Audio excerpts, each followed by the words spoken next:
नमस्कार, जोहार दोस्तों, मैं सुप्रिया स्वागत करती हूँ आप सभी का जेएसएससी जेपीएससी फॉलोअप में। झारखंड के साप्ताहिक करंट अफेयर्स वाले सेशन में आज हम लोग देखेंगे 16 मार्च से लेके 22 मार्च तक के सभी important current affairs, specially Jharkhand के। ये आपके आने वाले जितने भी आगामी प्रतियोगी परीक्षाएं हैं जेएसएससी जेपीएससी, सब में ये इम्पॉर्टेंट रोल प्ले करता है करंट अफेयर्स। तो आप लोग अपनी तैयारी के साथ, मैं हमेशा कहती हूँ, अपनी तैयारी के साथ करंट अफेयर्स को लेकर चलिए। इससे क्या होगा, आपके एग्जाम में सवाल छूटने के चांसेस बिल्कुल कम रहेंगे और ना ही गलत होंगे। चलिए आज के सेशन की शुरुआत करते हैं।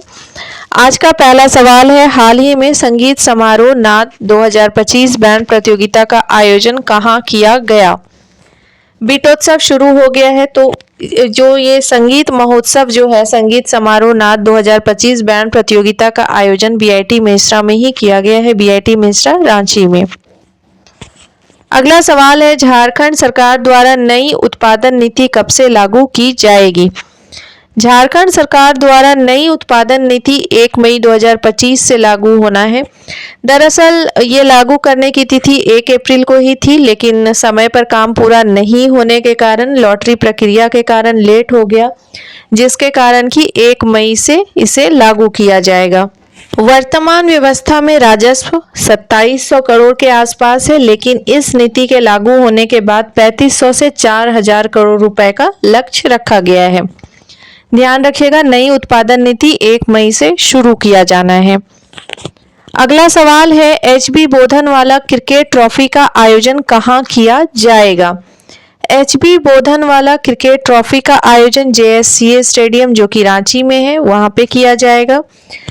जेएससीए स्टेडियम के बारे में हम लोग थोड़ी जानकारी देखते हैं। जेएससीए स्टेडियम की स्थापना 2011 में की गई थी। इसकी दर्शक क्षमता 50,000 है और इसको बनाने वाला कोठारी एसोसिएट्स प्राइवेट लिमिटेड है, इन्होंने बनाया है। और इसका स्वामित्व जो है, जेएससीए स्टेडियम का स्वामित्व झारखंड राज्य क्रिकेट संघ के पास है। और सबसे इम्पोर्टेंट इसमें जो पेवेलियन है, पहला पेवेलियन एमएस धोनी पेवेलियन और दूसरा अमिताभ चौधरी पेवेलियन है। इम्पॉर्टेंट है, ध्यान रखिएगा, एग्जाम में यहाँ से सवाल बनते हैं। अगला सवाल है, हाल ही में सीएमपीडीआई की टीम ने झारखंड के किस जिले में कोयले के भंडार की खोज की है? सीएमपीडीआई ने चतरा जिले के देवनाड नामक स्थान में कोयले के भंडार की खोज की है। सीएमपीडीआई का फुल फॉर्म होता है central mining planning and designing institute limited. CMPDI की स्थापना साल 1972 में की गई थी और सीएमपीडीआई का मुख्य कार्य कोयला, लिग्नाइट और दूसरे खनिजों की भूमिगत और ओपन पिट खदानों की योजना और डिजाइन बनाने में मदद करना है। ध्यान रखिएगा, ये भी इम्पोर्टेंट है, कोयले के भंडार की खोज चतरा के देवनाड नामक स्थान में की गई है और ये सीएमपीडीआई की टीम ने की है। अगला सवाल है, किस देश में झारखंड सरकार के द्वारा झारखंड के निवेश को बढ़ाने की शुरुआत की जाएगी? झारखंड के निवेश को बढ़ाने की शुरुआत सबसे पहले स्वीडन से की जाएगी और इसके लिए झारखंड की एक 20 सदस्य वाली टीम जो है, 20 सदस्यीय टीम झारखंड में इन्वेस्ट को बढ़ाने के लिए स्वीडन जाएगी और इन्वेस्ट को बढ़ाने के लिए विश्व भर के इन्वेस्टर्स को भी निमंत्रित किया जाएगा, लेकिन इसकी शुरुआत स्वीडन से ही की जाएगी और ये अप्रैल में झारखंड की जो है 20 सदस्यीय टीम स्वीडन जाएगी। ध्यान रखिएगा, इम्पॉर्टेंट है, क्योंकि इससे संबंधित और भी कई अपडेट्स आते जाएंगे और वो भी करंट अफेयर्स में ऐड होते जाएगा और यहाँ से सवाल बनने के काफ़ी चांसेस रहेंगे फिर, क्योंकि ये निवेश से संबंधित है झारखंड में। चलिए अगला सवाल देखते हैं। अगला सवाल है, हाल ही में आरबीआई ने झारखंड सरकार के द्वारा कितने ऋण की मांग की है? मतलब झारखंड सरकार के द्वारा कितने ऋण की मांग की गई है आरबीआई से? आरबीआई से झारखंड सरकार ने 1500 करोड़ रुपए के ऋण की मांग की है और यह लोन आरबीआई के द्वारा दी जाएगी 6.92% की दर से। और ये जो ऋण है, झारखंड सरकार के द्वारा जो ऋण आरबीआई से मांग की गई है, इससे राजकोषीय उत्तरदायी और बजट प्रबंधन के तहत की गई है। अगला सवाल देखते हैं। अगला सवाल है, झारखंड में पर्यटन को बढ़ावा देने के लिए कहां पर रोड शो का आयोजन किया जाएगा? कोलकाता में झारखंड में पर्यटन को बढ़ावा देने के लिए रोड शो का आयोजन किया जाएगा और यह झारखंड राज्य पर्यटन विभाग के द्वारा किया जाएगा। कोलकाता में 12 और 13 अप्रैल को। ध्यान रखिएगा, इंपॉर्टेंट है। इसमें झारखंड के धार्मिक स्थलों और पर्यटन स्थलों के बारे में लोगों को जानकारी दी जाएगी। झारखंड के पर्यटन को बढ़ावा देने के लिए इस रोड शो को करने का प्रयोजन है।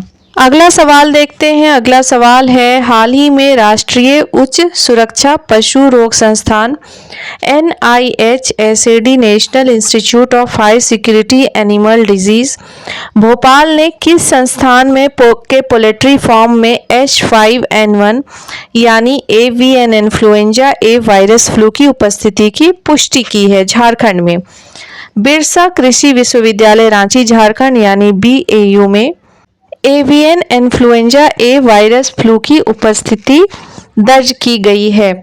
ध्यान रखिएगा, एवियन जो है H5N1 एवियन इन्फ्लुएंजा ए वायरस फ्लू की उपस्थिति कहाँ पे पुष्टि की गई है? बिरसा एग्रीकल्चर यूनिवर्सिटी रांची में। इसकी स्थापना कब की गई थी? 26 जून 1981 में। उस वक्त जो तत्कालीन प्रधानमंत्री थी श्रीमती इंदिरा गांधी, उनके द्वारा उद्घाटन किया गया था बिरसा एग्रीकल्चर यूनिवर्सिटी, बिरसा कृषि विश्वविद्यालय रांची का। अगला सवाल देखते हैं। अगला सवाल है, हाल ही में मुख्यमंत्री हेमंत सोरेन के द्वारा राजकीय श्री वंशीधर महोत्सव 2025 का उद्घाटन कहां पर किया गया? राजकीय श्री वंशीधर महोत्सव 2025 वंशीधर महोत्सव को राजकीय महोत्सव का दर्जा दे दिया गया है और इसका उद्घाटन किया गया गढ़वा के नगर उटारी में। ये जो बंशीधर महोत्सव है, यहाँ पे एक बंशीधर मंदिर है जिसकी जो है स्थापना की गई थी 1825 ईस्वी में और इस मंदिर में राधा कृष्ण और राजा पहाड़ी शिव मंदिर की सदियों पुरानी सोने की मूर्ति है और ये बंशीधर मंदिर में राधा कृष्ण की जो मूर्ति है वो 32 मन यानी 1250 किलोग्राम के सोने की मूर्ति है, सोने से बनाई गई मूर्ति है। और राजकीय महोत्सव जो राजकीय श्री वंशीधर महोत्सव 2025 का उद्घाटन जब मुख्यमंत्री हेमंत सोरेन के द्वारा किया गया तो इस अवसर पर मुख्यमंत्री ने लगभग 183 करोड़ रुपए की लागत राशि की 27 विकास योजनाओं की सौगात दी। उन्होंने इसकी घोषणा की जिससे जिले के बुनियादी ढांचे, पर्यटन, जल आपूर्ति, खेल और महिला सशक्तिकरण को विशेष बल मिलेगा। अगला सवाल देखते हैं। अगला सवाल है, हाल ही में पुस्तक स्टे विथ इंडस का लोकार्पण किया गया, इसके लेखक लेखिका कौन है? स्टे विथ इंडस का जो लेखक है वो निशांत चौबे हैं। पुस्तक और उसके लेखक के बारे में कई बार पूछा जाता है तो ध्यान रखिएगा, ये इंपॉर्टेंट सवाल है। अगला सवाल देखते हैं। अगला सवाल है, नेशनल महिला हॉकी लीग 2025 का आयोजन कहाँ किया जा रहा है?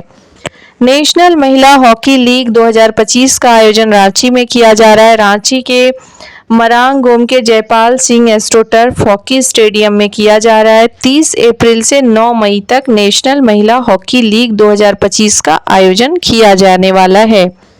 ध्यान रखिएगा, ये भी इम्पोर्टेंट है। अगला सवाल है, DVC यानी दामोदर वैली कॉरपोरेशन ने किस वर्ष तक 5.5 गीगावाट से अधिक नवीकरणीय ऊर्जा उत्पादन का लक्ष्य रखा है? DVC ने वर्ष 2030 तक 5 गीगावाट नवीकरणीय ऊर्जा उत्पादन का लक्ष्य रखा है और वर्ष 2032 तक 5.5 गीगावाट से अधिक नवीकरणीय ऊर्जा उत्पादन का लक्ष्य रखा है।